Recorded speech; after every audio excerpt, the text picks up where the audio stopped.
Welcome back to the Homestyle MMA Podcast. This is Sean Van Buren here for episode 9. Today we're going to be talking about UFC 277 Pena versus Nunes 2. I absolutely loved this card. I thought it was a great pay-per-view from top to bottom. I thought there were a lot of great fights and some good matchmaking to create some interesting stylistic matchups. The fans in the arena were a little bit bored with the wrestling in the early prelims, but luckily we got that out of the way and got into some really intense striking battles in the main card.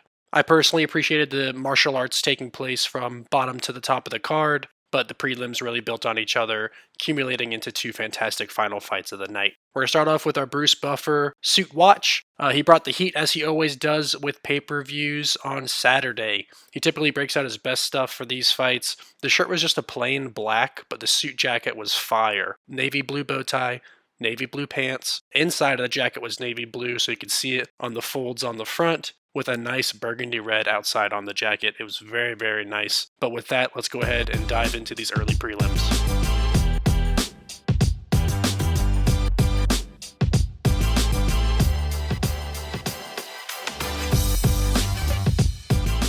The early prelims started off with Orion Klose versus Blood Diamond. Now, like I told you guys last week, Blood Diamond, an extremely talented kickboxer, but he does still need to work on rounding out his MMA game. He came out looking great though, a lot of kicks early. He kept his hands low around his waist. The reasoning behind that, I believe, was to be prepared to defend takedowns, and it seemed like a good game plan early on for him because we knew that he struggled on the ground. Blood Diamond made a few mistakes in this fight. You could tell that he's fairly new to the sport of MMA. He's still learning in the cage, but unfortunately learning in the UFC can be tough because mistakes typically are going to cost you wins. He was able to reverse cage control a few times, which is great because he wants to fight from a distance, but the mistake was that he wouldn't separate from the clinch. So he'd get pressed up against the cage, he would work to switch the position so that he would then have his back to the center of the octagon, which is fantastic, but then he would stay engaged in that position instead of breaking distance and getting back to his striking. He had the striking speed advantage, but he allowed the fight to just take place too tight too often. I said last week that Klose would wrestle, he'd go for takedowns. That's ultimately why he won this fight. We knew that Blood Diamond struggled with takedown defense. Blood Diamond was close to a finish in round 2, but he lost a pretty clear decision to me. You can tell that Blood Diamond has raw talent and speed, but he has to work on his technical MMA game. I do think he put on a good enough performance where the UFC might give him one more crack at getting a win, but he needs to win soon or he's going to find himself back down into the smaller MMA circuits.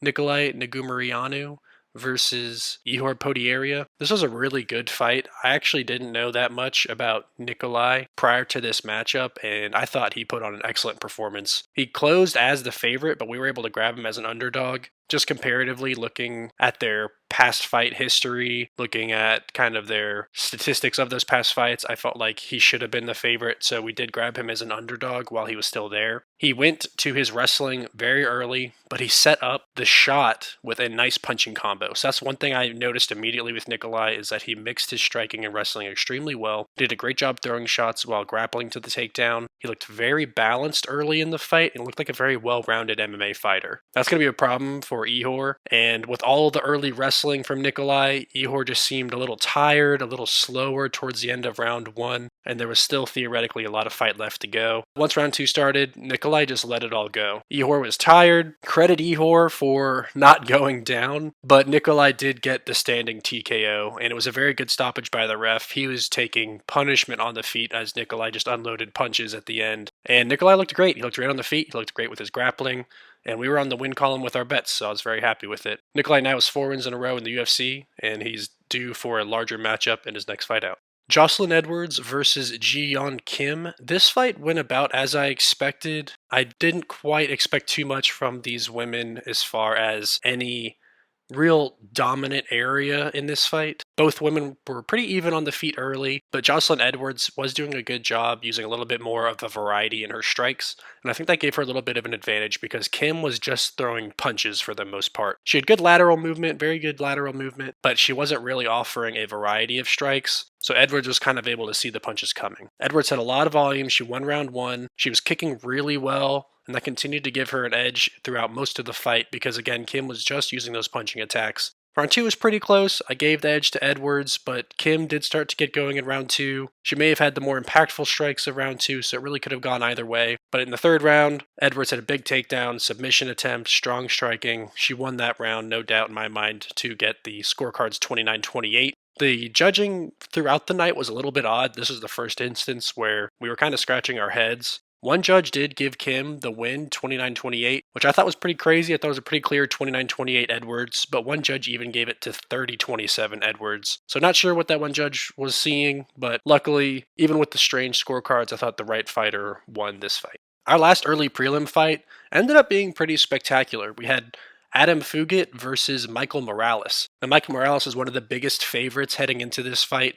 I said last week that I was going to grab him by knockout. I did that, and luckily we got to cash that bet. At 23 years old, Michael Morales looked very comfortable in the octagon. He almost looked too comfortable, if you will. He was very confident, almost on the edge of cocky, kind of mocking his opponent, but he does have a lot of power in his hands. You could tell that he loves his right hand. He threw a lot of 1-2 combos with a straight left jab followed by a really hard right hand. But Adam Fugit ducked under the right hand, got a takedown early. It was a really nice move because Morales was really feeling his striking pretty much as soon as he stepped into the cage. So by mixing in some wrestling, you can plant that seed in the back of his mind that, hey, keep an eye, I might take you down. Adam Fugit looked very good early in the fight. It looked like he definitely deserved to be there, even though he was a sizable underdog. Morales does like to put on a show, like I said. It was a lot of dynamic strikes, spinning attacks, Superman punches. But I thought it was a really great fight because these boys were really going at it. A lot of respect to Adam Fugit. Both fighters had their moments, but Morales did get that nice TKO in round 3 with some really nice and sharp short-range punches. So that shows that he has a lot of power as he's able to put a guy down without having the full range of his punch. That extends Michael Morales' unbeaten streak to 14. Again, all respect to Adam Fugit. He performed very well against the undefeated Michael Morales. I think he definitely deserves another shot in the UFC. He got caught late in this one, but I actually thought he was going to get this one to the scorecards and probably lose on the scorecards, but for a guy who stepped in late, making his UFC debut against an undefeated fighter, I thought Adam Fugit did a great job. Let's go ahead and take a look at those prelims.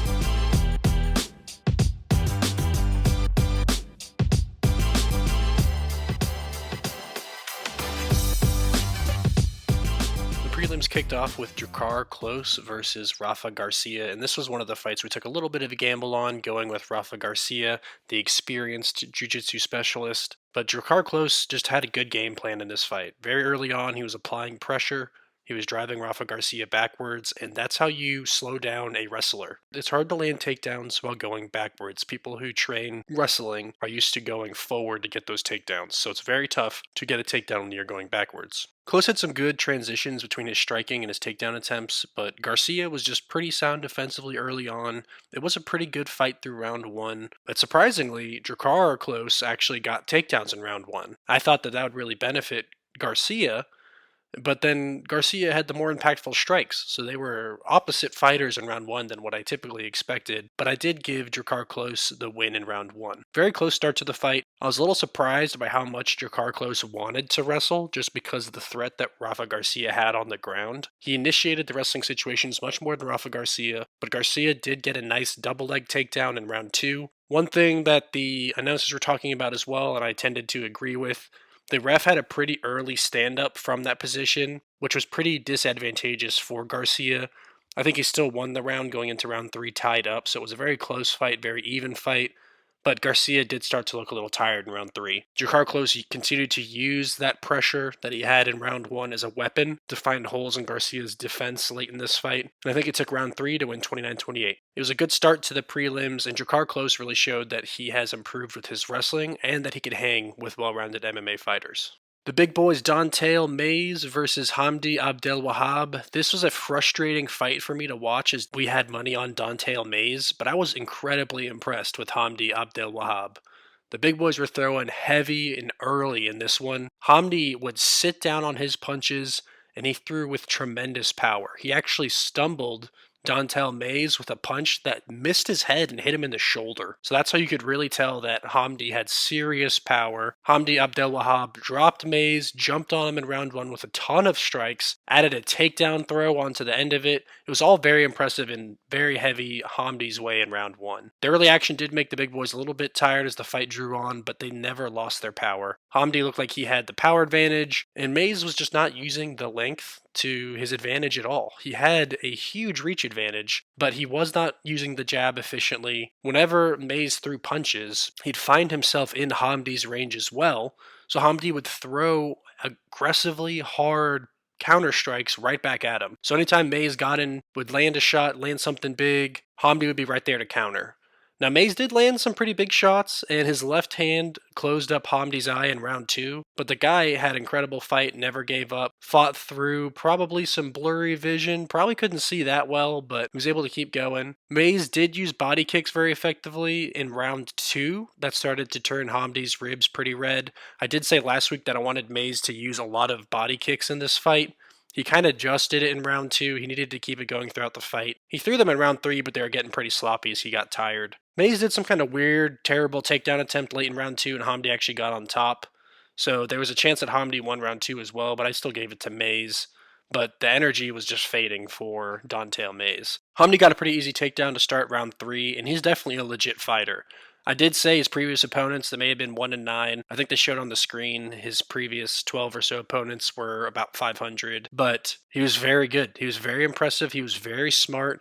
He's got a ton of power in his hands, and he's an elite wrestler. I mean, the guy is going to be a problem in this division. I was very impressed with Hamdi, very disappointed in Dontel Mays. Mays had a lot of size advantages heading into this fight. He didn't fight behind his jab. He didn't use his length to his advantage. And he threw some very non-technical jumping strikes that would just miss, and then he'd be way out of position and wide open for counter strikes. Hamdi was very balanced, and he made sure to punish Mays for his mistakes. I won't sleep on Hamdi Abdelwahab again, and let's make sure we keep an eye on that name going forward. Drew Dober versus Rafael Alves. This fight absolutely delivered, and putting this fight after the heavyweight fight was so smart because these guys looked like they were lightning fast. Alves would kind of lunge in with his punches, and then he started to switch that lunge punch into a takedown, and it caught Dober by surprise. Like I said last week, neither of these guys are very good defensively on the ground, so Alves being on top was a big advantage for him. And Alves had a ton of speed early, which helped him offensively and defensively. He would land his shots, jump in, jump out, make Dober miss a lot in round 1. It was very impressive. Alves looked very fast. But in round 2, Dober made the adjustment and brought the pressure to Alves, and he started controlling the center of the octagon. That started to wear down Alves' speed. He had to kind of circle a lot more as he got pressed up against the cage, and Dober just kept Alves pinned along that fence. It was a thrilling fight. Alves was rejuvenated a little bit after an eye poke pause for an exciting round 2. You could kind of feel that this fight was building up to something. That something came in round 3. Dober landed a vicious left hook to the body of Alves that just crumpled him for the knockout victory. It was a great fight for the fans. It was a ton of action, a lot of excitement. The crowd was getting impatient with the wrestling from earlier in these fights. I thought it was very impressive from the start, but you could feel them starting to get into this fight, and it started to bring the fans in and bring the energy up in the arena. I told you last week that I thought this fight would not go the distance as well, and it most surely did not. Drew Dober also cashed the first leg of our Homestyle Perfect Plate Parlay. Prelims ended with Alex Moreno versus Matthew Semmelsberger, and Semmelsberger definitely had the speed advantage early, but Alex Moreno did a great job with his movement. If you want to look at what the definition of a technical striker is, you'd probably find Alex Moreno in there as the definition. Everything with his hands held high, straight back to defense. He made sure to jump in and out with his strikes. He did a very good job checking kicks early. He's just a very sound fighter. He didn't do anything super exceptionally well. He just does nothing poorly. This was another very evenly matched fight. Moreno landed a nice clinch elbow to the eye of Semmelsberger to open him up, started to get the blood going. That swollen eye went viral on social media because that thing pretty much shut. But Semmelsberger was able to keep the fight going by, I think, probably making a guess for what finger the in-ring doctor was holding up when they put a pause in the action. But Moreno was looking sharp. Round 1, round 2. In round 2, Alex was landing where he would strike first, but he was also landing with his counter strikes. He was looking very smooth on the feet. The swelling on that left eye of Matthew Semmelsberger was starting to look really rough in round 2. You have to imagine his vision was extremely compromised. And Alex is, like I said, a very smart fighter. He knew Matthew Semmelsberger's left eye's swollen. I'm going to throw a lot of right hands because he literally cannot see them coming with his eye swollen shut. In round 3, Semmelsberger knew what he had to do. He knew he was losing 2 rounds to none, and he came out guns blazing in round 3, trying to get a comeback win. He landed a switch knee on Moreno, dropped him, jumped on him. All the prelims were phenomenal fights, including this one. I thought they really built up to this last prelim fight. And you have to respect the effort from Semmelsberger, but Alex Moreno's technical fight IQ got him another decision victory. Let's go ahead and take a look at that main card.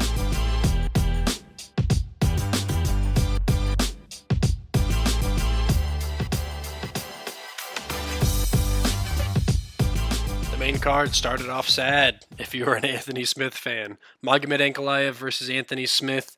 This was our longest long shot of the night, going with Anthony Smith out of respect for Anthony Lionheart Smith. And to start this fight, both men really respected each other's power. Very early on, they were exchanging leg kicks, but still measuring their distances. Smith was working a lot of feints early, including uppercut feints, likely to fend off potential takedown attempts. It was a very high-level chess match, as both men were doing a lot of feints early and often, and you could kind of feel the tension of the fight as they were slowly figuring out openings, where they needed to attack. It was a super close first round, and I do wish Smith had gone for a takedown. I said that last week. Please wrestle, please wrestle, please wrestle.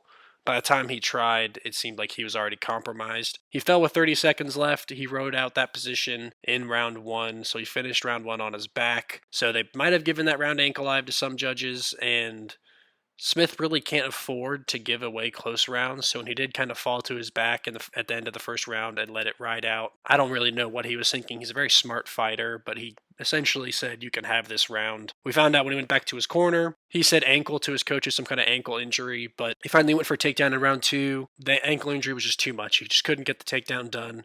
Ankalaev ended up on top and just started pulverizing Anthony Smith. Ankalaev got the TKO victory, and he should probably be fighting for a light heavyweight title soon. He's on a 9-fight win streak.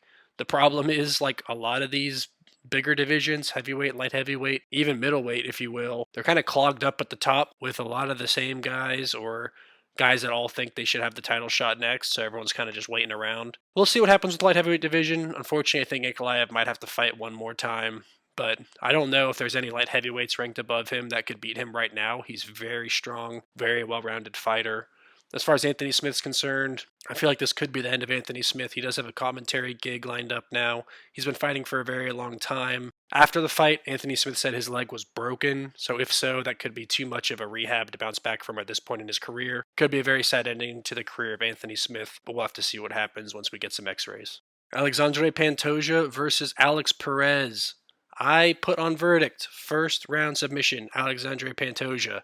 I thought that he should have had a title fight by now. He thought he should have had a title fight by now. I knew he was going to come out guns blazing and prove a point that he is here, he is in the flyweight division, and these guys went at it right away. They were trading punches early. They started swinging on each other right when the first bell rang, and then Pantoja was able to get to Perez's back. As soon as he took his back, I knew that was it. Alexandre Pantoja is an excellent submission artist. He took his time. He knew that Perez had not been in a UFC fight in over 2 years, so he jumped on him right away, got him rattled immediately, started working his neck, started cranking Alex Perez's neck immediately. He didn't even get the choke fully under the chin. He just had the body lock on his back while Alex Perez was standing, got the arm around the chin, and just started cranking it. And you could tell he put everything he had behind this neck crank. Pantoja had a beautiful first round submission finish, just like we predicted in verdict before the fight. Pantoja's the real deal. Like I said, I was shocked when he didn't get a title shot after his last win. And this guy's jiu-jitsu is some of the most elite in the UFC. Flyweights need to beware. Pantoja is hunting for that title. This was exceptional. Unfortunately, because of the interim flyweight fight that took place later on in this night, I think Pantoja probably is going to have to win one more before he gets a title shot. So we'll see another fired up Pantoja. But at some point, you got to give this guy a title shot. So we'll see what happens. He came out locked in on finishing this fight immediately, and he got it done. Excellent game plan, perfect execution, and another leg of our Homestyle Perfect Plate Parlay was victorious. Big boys, Derek Lewis versus Sergey Pavlovich. Derek Lewis got a good pop from the crowd as he currently trains down in Texas. It looked like two giants in the cage when these two stepped in the octagon. They were two huge men coming in after the speedy flyweights, and there was a lot of weight on those mats. Derek Lewis Got the crowd going. Everybody loves the Black Beast. And as hard as it was, we went with Pavlovich in this one. I love the Black Beast as well. He is the UFC knockout king. But this fight was over very quickly once they started exchanging. But you kind of knew that with guys this big, with this much knockout power. I don't even know if I thought it was even going to leave the first round. Unless they sat there and were super patient with each other. I just didn't expect that from these two fighters in this fight. Sergey got the knockout win in the first round for another verdict prediction nailed all the way through. It looked like maybe a fast stoppage live, but I also think that Derek Lewis wasn't going to bounce back from the ground without taking some massive damage from Sergey. Sergey Pavlovich was just leaning on top of him throwing punches when that fight was stopped. Was Derek Lewis out yet? I don't think so. I think he might have lost his footing and fell down as opposed to getting knocked out and regaining consciousness. But there was no way he was going to get up from the ground without getting absolutely pummeled. The crowd rained down tons of boos during Sergey's post-fight speech, but I'll put some respect on his name. The guy's a heavy hitter. I would like to see someone test his wrestling a bit at some point. We know he can throw punches. I'm not sure how well he can actually wrestle, though. But hey, he keeps on winning, keeps on moving up in the heavyweight division. He's a very active fighter, and he took almost no damage tonight, so he could continue with his fast turnarounds if he chooses. Derek Lewis will have another top 10 fight next. I mean, Derek Lewis will be fighting in the UFC as long as he wants to. It was a little bit of a weird stoppage. He seemed excited to fight again leading up to this fight, so I don't think Derek Lewis is going to retire, but it was a very unfortunate ending for him. He will have another main card fight next. Like I said, Derek Lewis isn't going anywhere. The guy's going to fight in the UFC until he decides to hang him up. With that, let's go ahead and dive into our co-main event.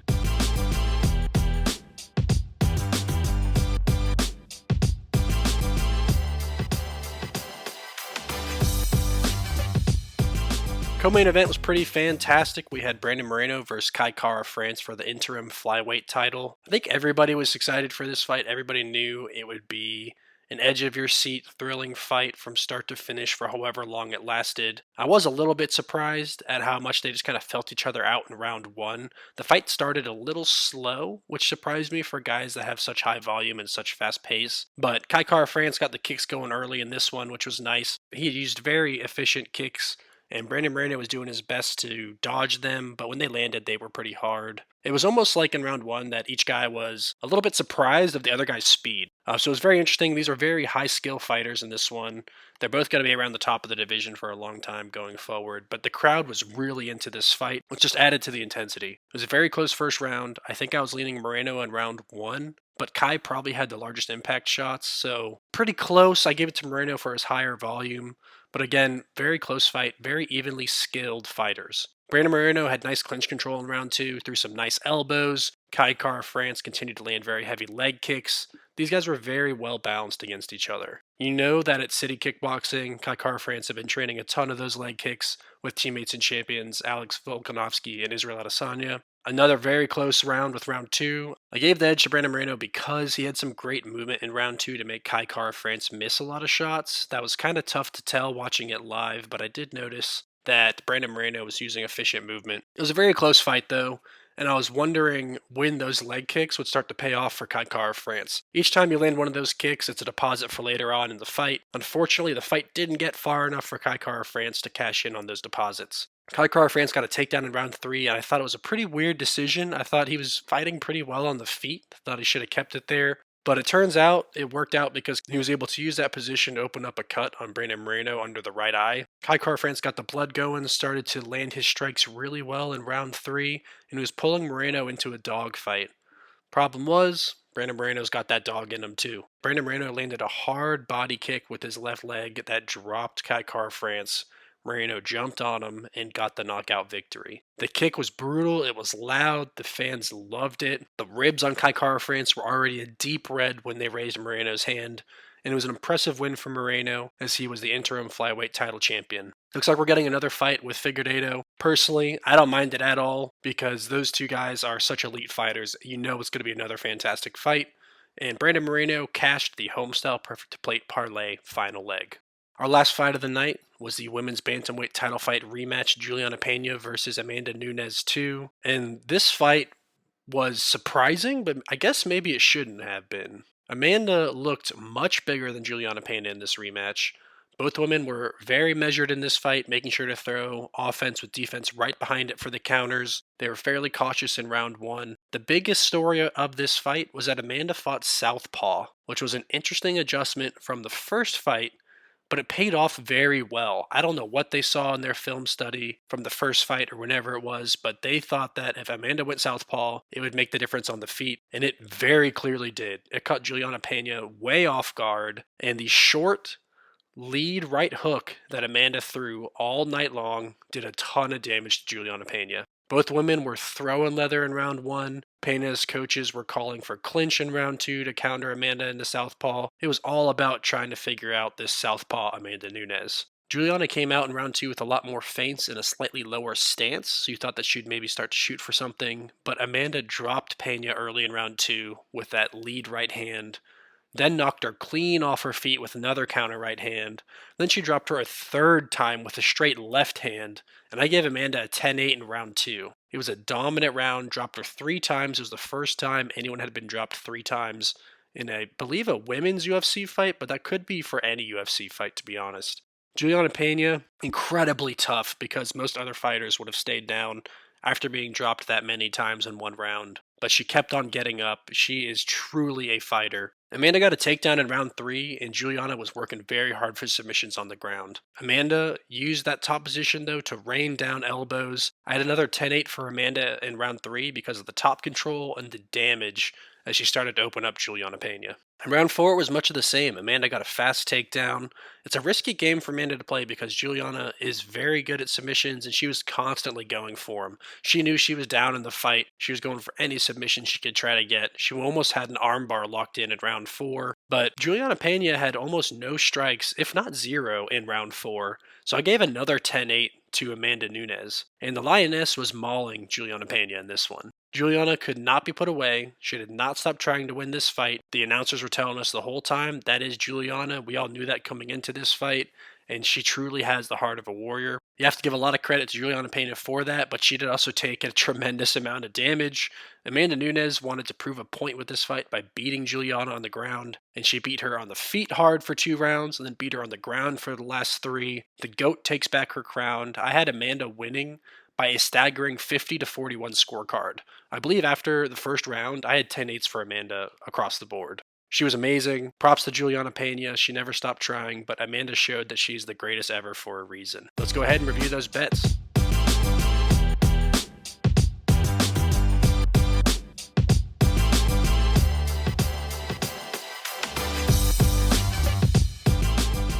I'll quickly run through the bets as we had a pretty great night.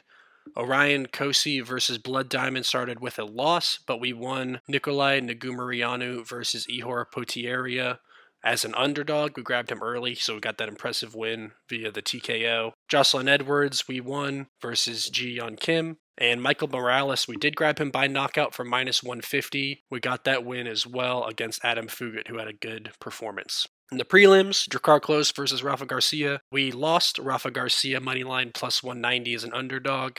We lost Dante Mays -165 versus Hamdi Abdel Wahab. We won Drew Dober versus Rafael Alves -225 on Drew Dober. He had that nice body knockout shot. Alex Moreno moneyline +138 we won versus Matthew Semmelsberger, and that took us into the main card. Our main card bets were pretty good outside of the flyer. We took on Anthony Smith +360. He lost against Magomed Ankalaev. That was a pretty big underdog, so I can't be too upset about that. But then we rattled off a whole bunch of wins to end our night. We won Alexandre Pantoja versus Alex Perez. Pantoja moneyline -165. We won Sergey Pavlovich -115 against Derek Lewis. We won Brandon Moreno -200 versus KaraFrance.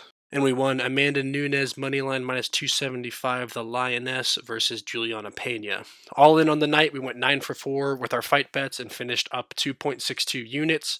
We're headed in the right direction, and so was our Homestyle Perfect Plate Parlay. The Homestyle Perfect Plate Parlay, Drew Dober, Alexandre Pantoja, and Brandon Moreno all to win was +247. We got that locked in, and now the Homestyle Perfect Plate Parlay was only down half a unit. Let's see how our night went on Verdict and our Homestyle MMA Podcast Awards.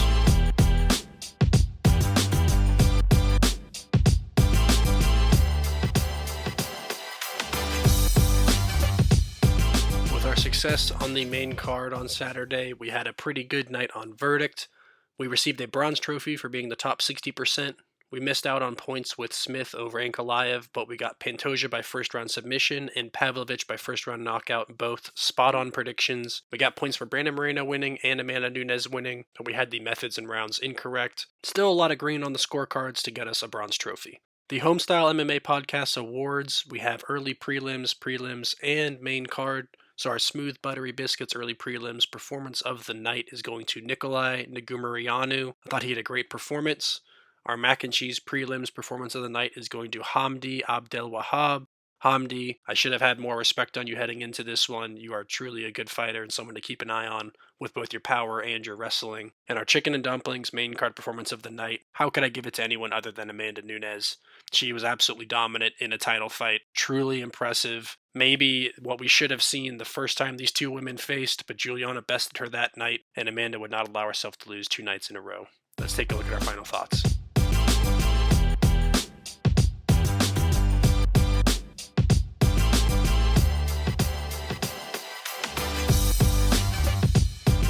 Final thoughts on our main card fighters. I think Magomed Ankalaev should be fighting for the light heavyweight title next, but if we're being honest, he's probably not. He's probably going to have to win one more due to the logjam at the top of that division. Alexandre Pantoja is facing a similar situation. He'll probably face KaraFrance next to determine who gets to fight the championship winner of Brandon Moreno versus Figueiredo next. Sergey Pavlovich needs another top 5 heavyweight matchup, I think, to keep his momentum going. Brandon Moreno versus Figueiredo 4 is up next for us, which will just be another excellent fight, just like the previous ones. I don't think us fans will get tired of those two fighting ever. It's always exciting, a lot of action. Amanda Nunes is still the queen of the women's bantamweight jungle. While watching the first 2 rounds of the fight, maybe 2.5 rounds, I was thinking about how great a trilogy fight would be with Juliana Pena. But by the end of the fight, I actually didn't think so because of how badly Amanda Nunes dominated this fight. In the post-fight presser, Amanda said she could have finished the fight, but she wanted to punish Juliana for 5 rounds. I gotta say, I think I believe her with how dominant she was in every position, and Amanda Nunes is the GOAT. As always, please bet responsibly. If you have a gambling problem, call your state's hotline. Please go follow at the Homestyle MMA Podcast on Instagram, Facebook, and YouTube, and at Homestyle MMA Pod on Twitter.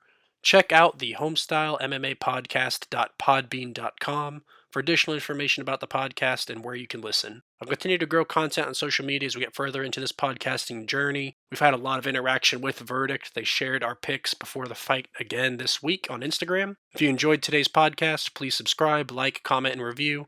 Later this week, we'll be taking a look at UFC Fight Night Santos versus Hill, but also our first time covering the PFL. PFL playoffs for the lightweight and light heavyweight divisions start next Friday. I'm very excited to start with the PFL and the different league that they offer to MMA fighters, so we're very excited to cover PFL fights. We'll be doing that in Thursday's episode as well. This was the Homestyle MMA Podcast. My name's Sean Van Buren. Have a good one.